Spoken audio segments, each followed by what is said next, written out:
నమస్తే, welcome to 99 TV time to ask ప్రోగ్రామ్కి స్వాగతం. సీనియర్ జర్నలిస్ట్ సాయికృష్ణ గారు. సాయికృష్ణ గారు నమస్తే. నమస్తే అండి. ఒకవైపు చర్చలు అంటాడు, మరోవైపు ఏమో వార్షిప్స్ని, గాయపడ్డ వార్షిప్స్కి మందేసి ఇంజక్షన్లు ఇచ్చి మళ్ళీ వెనక్కి పంపిస్తున్నాడు ట్రంప్. జెరాల్డ్ ఆర్ఫోర్డ్ అది కూడా వెనక్కి వస్తుందంట. అబ్రహాం లింకన్ ఆల్రెడీ ఉన్నది ఇంకొక షిప్. ఏంటి ఆయన వ్యూహం ఏంటి? నిరవధిక కాల్పుల విరమణ అంటూనే ఆయనకి తోచినప్పుడు మళ్ళీ కాల్పులు. ఏం చేద్దాం అనుకుంటున్నాడు ఇరాన్ని? And strait of Hormuz blockade continue అవుతుందా ఏంటి అసలు? సో ఇది గల్ఫ్ రీజియన్లో ఉన్నటువంటి పరిస్థితి ఇది. సో ఇక్కడ మనం చూస్తే కొంచెం నేను జూమ్ అవుట్ చేస్తే ఈ రెడ్ కలర్లో ఉన్న అన్నీ కూడా అమెరికాకు సంబంధించిన మిలిటరీ బేసెస్, బ్లూ కలర్లో ఉన్న అన్నీ కూడా ఇరాన్ మీద అటాక్ చేసినటువంటి కీలక స్థావరాలు, టాన్స్ కావచ్చు, వాళ్ళు ఇస్ఫహాన్ కావచ్చు, ఇవన్నీ ఈ బ్లూ కలర్లో ఉన్న తబ్రీజ్, టెహ్రాన్, వీటన్నిటి మీద దాడులు చేసిన ప్లేసెస్, బందర్ అబ్బాస్, బుషేర్, ఇదంతా. సో అమెరికాకు సంబంధించిన బేసెస్ ఎక్కడెక్కడ ఉన్నాయి మీరు చూస్తే ఇది అమెరికాకు బేసెస్. యూఏఈలో ఉన్నటువంటి దాస్ ఐలాండ్ ఎయిర్పోర్ట్, ఇక్కడ ఎయిర్ బేస్ ఉంది అమెరికాది. ఇది ఖతార్లో ఉన్నటువంటి బేస్, ఇది బహ్రెయిన్లో ఉన్నటువంటి బేస్, ఇక్కడ ఇది కువైట్లో ఉన్నటువంటి బేస్. సో ఓకే, ఇవి కాక ఇంకా ఇటు వెళ్తే ఇక్కడ సిరియాలో ఒకటి ఉంది బేస్, ఓకే, అండ్ ఇక్కడ జార్డాన్లో ఒకటి ఉంది అమెరికా మిలిటరీ బేసు. ఇక్కడ ఇది ఇరాక్ కుర్దిస్తాన్ రీజియన్లో ఉంది మిలిటరీ బేసు. సో ఇవన్నీ అమెరికా మిలిటరీ బేస్లు. వీటిల్లో సుమారు 50,000 పైచీలకు సైన్యం ఇప్పటికీ కూడా ఉంది. వీళ్ళ సెంట్కామ్ ఇక్కడ ఉంటుంది ఖతార్లో, సెంట్రల్ కమాండ్ ఉంటుంది ఇక్కడ. సో ఈ మోహరింపులు ఉన్న టైంలో ఇక్కడ నుంచి దాడులు చేశారు. ఇరాన్ ప్రతి దాడులు చేసింది ఈ మిలిటరీ బేసెస్ని బేస్ చేసుకుని, వీటి మీదనే దాడులు చేసింది ఇరాన్. అయినప్పటికీ కూడా ఇరాన్ పూర్తిగా ఓడిపోయినట్టు కాదు, అమెరికా పూర్తిగా గెలిచినట్టు కూడా చెప్పలేం, రైట్? అట్లాంటి పరిస్థితి వచ్చింది. వీళ్ళు అమెరికా ఏం చేస్తుందంటే ఓవైపు చర్చలు అంటున్నారు, ఇంకోవైపు సీజ్ ఫైర్ ప్రకటిస్తామంటున్నారు. ప్రకటించారు ఆల్రెడీ, సీజ్ ఫైర్ ఉంటుంది అని చెప్పారు. ఇంకా నిరవధికమైనటువంటి సీజ్ ఫైర్ అన్నాడు. హార్ముజ్ని ఓపెన్ చేశామన్నాడు ప్రపంచం కోసం. చైనా అధినేత షీ జిన్పింగ్ నాకు హగ్గిస్తాడు, నేను ఓపెన్ చేశాను కాబట్టి అని అంటాడు. ఇంకోవైపు ఇరాన్ షిప్పుల్ని బ్లాక్ చేస్తున్నారు, హార్ముజ్ని మేము బ్లాక్ చేస్తామంటున్నారు.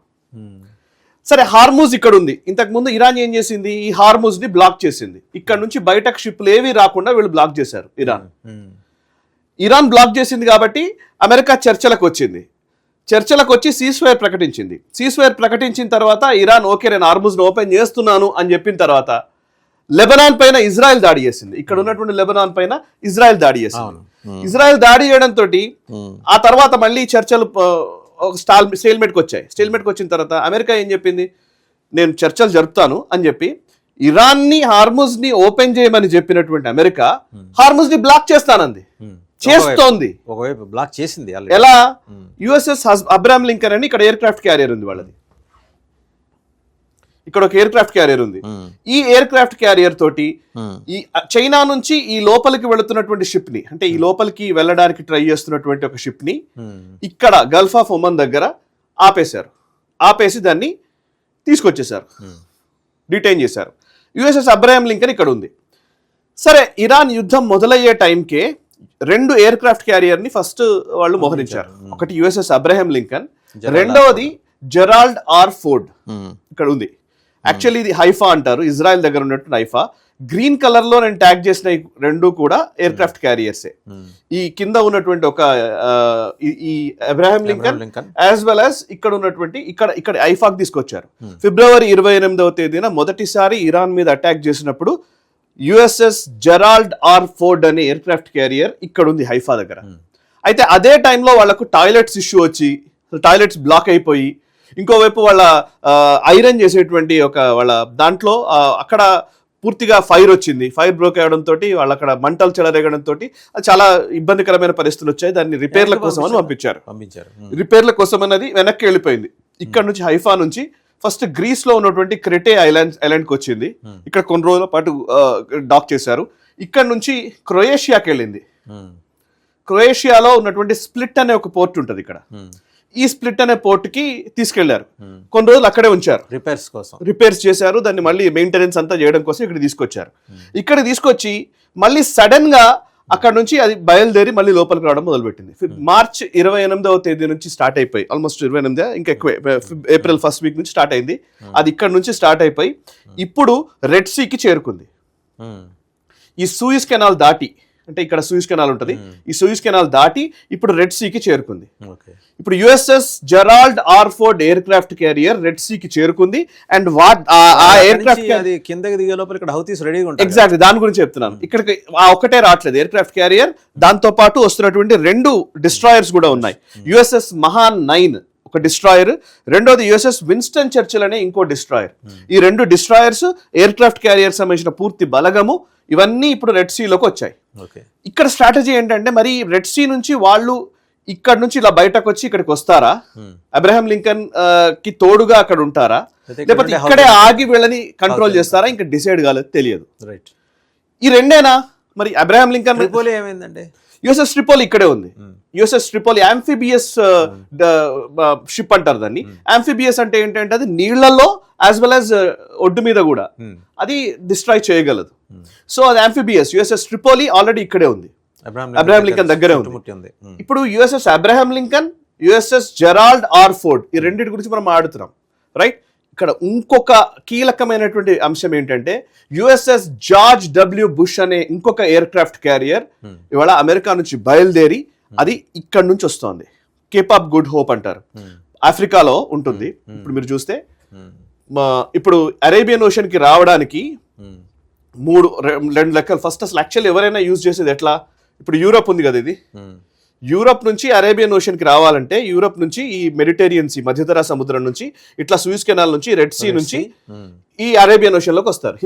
మన హిందూ మహాసముద్రంలోకి వచ్చి సౌత్ చైనా సీకి ట్రేడ్ నడుస్తుంది. ఇది కాక ఇంకొక వే ఏంటంటే కేప్ ఆఫ్ గుడ్ హోప్ అంటారు. ఇది ఇక్కడ ఉంటది, ఆఫ్రికాలో ఉంటది. ఆఫ్రికా సదరన్ టిప్ అన్నమాట. ఇది ఇక్కడికి వచ్చింది ఆల్రెడీ.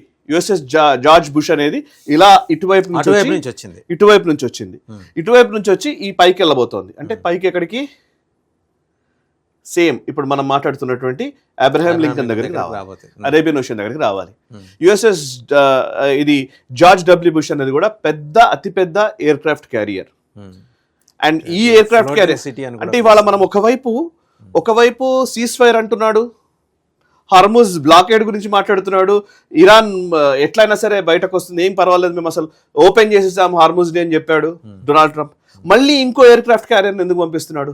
ఇప్పుడు ఇక్కడ నుంచి ఈ కేప్ ఆఫ్ గుడ్ హోప్ నుంచి ఈ అరేబియన్ ఓషన్ కి రీచ్ కావడానికి యుఎస్ఎస్ జార్జ్ డబ్ల్యూ బుష్ కి సుమారు ఈ 15 రోజులు పడుతుందంట. ఏప్రిల్ ఎండింగ్ కల్లా అది ఇక్కడికి రీచ్ అవ్వచ్చు అని అంటున్నారు.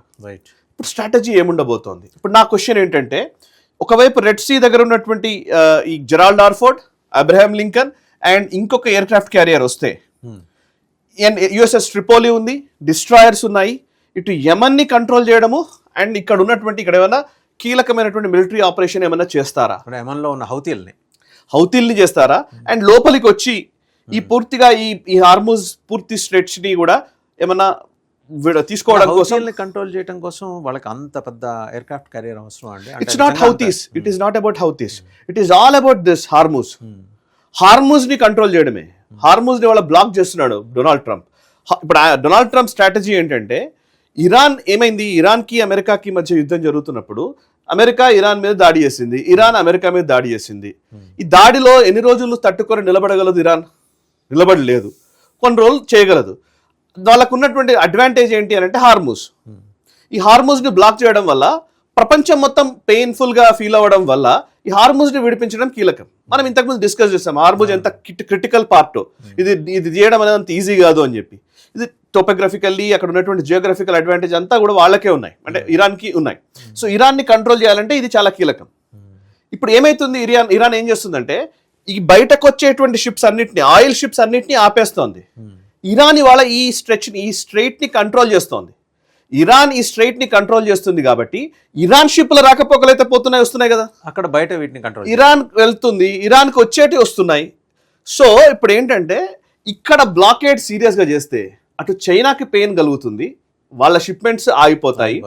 అండ్ ఇక్కడ ఇది వీళ్ళు ఇరాన్ ఓపెన్ చేయాల్సిందే, సీజ్ ఫైర్ అని చెప్తున్నంతసేపు ఓపెన్ చేయక తప్పని పరిస్థితి ఇరాన్కి నెలకొల్పేలాగా చేసి, ఓకే. సో ఇక్కడ బ్లాకేడ్ ఈయన చేసి ఇరాన్ నుంచి వచ్చే వాటిని ఆపడం అనేది పెట్టుకొని, ఒకవేళ అవసరమైతే మిలిటరీ ఆపరేషన్ కూడా వచ్చి లోపలికి వెళ్ళడానికి వీలుగా ఏదైనా చెయ్యాలనే ఆలోచనలో ఉన్నాడు. Double folded strategy. ఇప్పుడు అంటే ఇరాన్ ని పెయిన్ఫుల్ చేయడం, అంటే వాళ్ళకి ఏంటంటే ఫోన్ చేస్తుంది కదా, అండ్ ఇంకొక ప్రాబ్లం ఉంది ఇక్కడ. ఇప్పుడు మీరు ఇరాన్ దగ్గర ఆల్మోస్ట్ ఒక 1 month 1.5 monthకి సరిపడా మిజైల్స్ ఉన్నాయనేది సిఐఏ ఇంటెలిజెన్స్ నివేదికలో తేలిన అంశం. సిఐఏ చెప్తోంది ఒక 1 month వరకు వాళ్ళు మిలిటరీ వాళ్ళ మిజైల్ ఆర్సెనల్ తగ్గదు అని చెప్పి. సో వాళ్ళు ఎంతకాలం ఫైట్ చేయగలరో అంతకాలము ఆ ఫైట్ ని కొనసాగిస్తే క్రమక్రమంగా వాళ్ళ నంబర్స్ తగ్గుతుంటాయి కదా, స్టాక్ పైల్స్ తగ్గుతూనే ఉంటాయి కదా. సో అమెరికా ఏంటంటే ఇప్పుడు నంబర్ గేమ్ ఇప్పుడు వచ్చేది. సో ఎన్ని రోజులు నేను నిలవరిస్తే ఎన్ని రోజులు నువ్వు ఫైట్ చేయగలవు, నీ దమ్ ఎంత నా దమ్ ఎంత, లెట్స్ సీ. సో దీనివల్ల ఏమవుతుందంటే ఇప్పుడు ఇవాళ వదిలేకపోతే అమెరికా నిజంగానే ఇవాళ అమెరికాకి ఏమొస్తుంది సీజ్ ఫైర్ చేయడం వల్ల? ఇరాన్ మీద దాడి చేశాము, యుద్ధం చేశాము, అయిపోయింది. ఇప్పుడు అమెరికా వెనక్కి తగ్గింది. అమెరికా వెనక్కి తగ్గితే అమెరికాకు వచ్చే అవుట్కమ్ ఏంటి? రైట్, మనం మాట్లాడుతున్నాం మానవతా దృక్పథము, ప్రపంచానికి పెద్దన్న కాబట్టి ఎట్లా బిహేవ్ చేయాలో తెలియాలి, ఇవన్నీ మనం మాట్లాడుతున్నాం కానీ బట్ వేరాజ్ అమెరికా దీని నుంచి ఏం అచీవ్ చేయబోతోంది? Logical question. ఏం అచీవ్ చేస్తుంది అంటే ఇప్పుడు అచీవ్ చేయకపోగా ఇరాన్కి హార్ముజ్ని అప్పచెప్పినట్టు అయింది. రైట్, అండ్ గల్ఫ్ రీజియన్లో ఇరాన్ ఒక సూపర్ పవర్ అవుతుంది గల్ఫ్ రీజియన్లో, ఎందుకంటే ఈ హార్ముజ్ వాళ్ళ కంట్రోల్లోనే ఉంది. రైట్, అండ్ ఇంకొకటి ఇప్పుడు అమెరికాని ఢీకొనగలిగే శక్తులు దేశాలు ఏమేమి ఉన్నాయి? రష్యా కావచ్చు, అటు చైనా కావచ్చు, అటు నార్త్ కొరియా కావచ్చు. ఇప్పుడు ఇంకొక దేశం కూడా వస్తుంది, ఇరాన్ కూడా వస్తుంది రేపు పొద్దున. కర్మగాలి ఓ నెలనో 6 నెలల్లోనో సంవత్సరంలోనో ఒకవేళ ఇరాన్ ఇప్పుడు ఇట్లాగే వదిలేస్తే ఇరాన్ కనుక న్యూక్లియర్ మిజైల్స్ తెచ్చుకుందనుకో అయిపోయింది. ఇంకో పెద్ద శత్రు దేశాన్ని, ఇంకో సూపర్ పవర్ ని క్రియేట్ చేసినట్టు, అమెరికా దగ్గర నుండి చేయించినట్టు. సో అందుకే ఇప్పుడు దీనికి ఒక లాజికల్ కంక్లూజన్ రావాలంటే దీన్ని ఇప్పుడు ఎట్లాగూ డొనాల్డ్ ట్రంప్ చెయ్యకూడని పని చేశాడు, ఆ చేసిన పనిని పూర్తిగా చేయమని గల్ఫ్ దేశాలు అడుగుతున్నాయి, పరిపూర్ణంగా చేయాలని గల్ఫ్ దేశాలు అడుగుతున్నాయి. అండ్ ఇంకోవైపు అమెరికాకు కూడా ఇవాళ డొనాల్డ్ ట్రంప్ ఈగో, మిగతా వాళ్ళు వేరు, డొనాల్డ్ ట్రంప్కు ఉన్నటువంటి ఈగోని దృష్టిలో ఉంచుకుంటే ఆ ఈగోని అంత ఈజీగా తీసేస్తాడా? ఆయన ఫెయిల్యూర్ మ్యాన్గా వెళ్తాడా? ఇట్లాంటి క్వశ్చన్స్ మధ్య ఇవాళ మళ్ళీ మోహరింపులు పెరుగుతున్నాయి. 3 ఎయిర్క్రాఫ్ట్ క్యారియర్స్ ఇప్పుడు ఎందుకు వస్తున్నాయి అనేది అసలు కీలకమైనటువంటి ప్రశ్న. రైట్ సాయికృష్ణ గారు, థ్యాంక్ యూ. సో చూసాం కదా, డబల్ ఫోల్డెడా లేకపోతే మల్టీ ఫోల్డెడా, అంటే 2 వైపుల నుంచి కొడదామనా లేకపోతే బహుళాత్మక వ్యూహాలతోటి వస్తున్నాడా? ఎందుకంటే అటెక్కడో సౌత్ ఆఫ్రికా కేప్ టౌన్ నుంచి తీసుకొచ్చి జార్జ్ డబ్ల్యూ బుష్ ఎయిర్క్రాఫ్ట్ని తీసుకొచ్చి ఇక్కడ యుఎస్ఎస్ అబ్రహాం లింకన్ దాకా వచ్చిన పరిస్థితి. మరోవైపు రెడ్ సీ వైపు మరి గాయపడ్డ జెరాల్డ్ ఆర్ఫోర్డ్ అది కూడా వచ్చేసింది. దాంతోపాటు డెస్ట్రాయర్స్ వచ్చాయి. సో ఇంకా ఈ సీమ్యాన్ డిటెక్టర్స్ మొత్తం పెద్ద వ్యవస్థతో వాళ్ళు వచ్చారు. హౌతీలను కొట్టడానికి వచ్చారా, యమన్లో ఉన్న హౌతీలను కొట్టడానికి వచ్చారా, లేకపోతే హర్మూజ్ కోసమే వస్తున్నారా? స్ట్రైట్ ఆఫ్ హర్మూజ్ దగ్గర ఇరాన్ని నియంత్రించడం కోసం వస్తున్నారా? Already Abraham Lincoln and red sea నుంచి వస్తున్న జెరాల్డ్ ఆర్ఫోర్డ్, ఇటు కేప్ టౌన్ వైపు నుంచి వస్తున్న జార్జ్ డబ్ల్యూ బుష్. సో 3ంటిని మోహరించాడు అంటే ట్రంప్ మనసులో వేరే ఆలోచన ఉంది. నిరవధిక కాల్పుల విరమణ పేరుతోటి ఆయన చేస్తున్న ప్రయత్నమా, ఆయన ఆడుతున్న నాటకమా? మరి ఈ లోపల ఇవన్నీ అక్కడికి వచ్చిన తర్వాత ఒకేసారి ఇది వార్ సైరన్ మోగిస్తాడా? ఇది పెద్ద క్వశ్చన్. ఇరాన్ సఫకేట్ అయిపోయింది, ఆల్రెడీ చితికిపోయింది, ఆర్థికంగా చితికిపోయింది. ఆహార పదార్థాల నిల్వలు కూడా తరిగిపోయాయి. Iran is a biggest milk producer. ఇవాళ వాళ్ళకి పాలు దొరకని పరిస్థితి ఆ దేశంలో. మరి అలాంటి దేశాన్ని కరువు కాటకాల దిశగా నడిపిస్తున్న యుద్ధం నుంచి బయటపడేయమని ఇరాన్ ప్రజలు తిరగబడాలి, ఇరాన్లో ప్రస్తుతం ఉన్న ఈ ఐఆర్జిఎస్ వ్యవస్థ మీద తిరగబడాలని జార్జ్ డబ్ల్యూ బుష్ ఇలాంటి 3 నౌకలతోటి ఆయన వస్తున్నాడు కదా, ట్రంప్ వస్తున్నాడు కదా. దాన్ని ఇరాన్ ప్రజలు స్వాగతిస్తారా, వ్యతిరేకిస్తారా? ప్రపంచం ఎలా చూస్తుంది? అండ్ చైనా ఎలా చూస్తుంది? అన్నింటికి మించి చైనా బిగ్గెస్ట్ లూజర్. ఈ ఎపిసోడ్ మొత్తంలో చైనాని ఇబ్బంది పెట్టడం కోసమే ఇక్కడ బ్లాకెడ్ ఏర్పాటు చేసి చైనా షిప్స్ని వాళ్ళ కంట్రోల్లోకి తీసుకుని దానిలో అణ్వస్త్ర సామాగ్రి ఉందనే అభియోగాలు మోపటం, నిజం ఉండొచ్చు ఉండకపోవచ్చు, మోపటం వాస్తవాలు కూడా ఉంటాయి 50%, అందులో సందేహించాల్సిన అవసరం లేదు. వీటన్నిటి దరిమిలా ట్రంప్ తీసుకున్న ఈ నిర్ణయం, సైనిక చర్య నిర్ణయం ఎలాంటి ఫలితాలు ఇస్తుంది అనేది వేచి చూడాలి.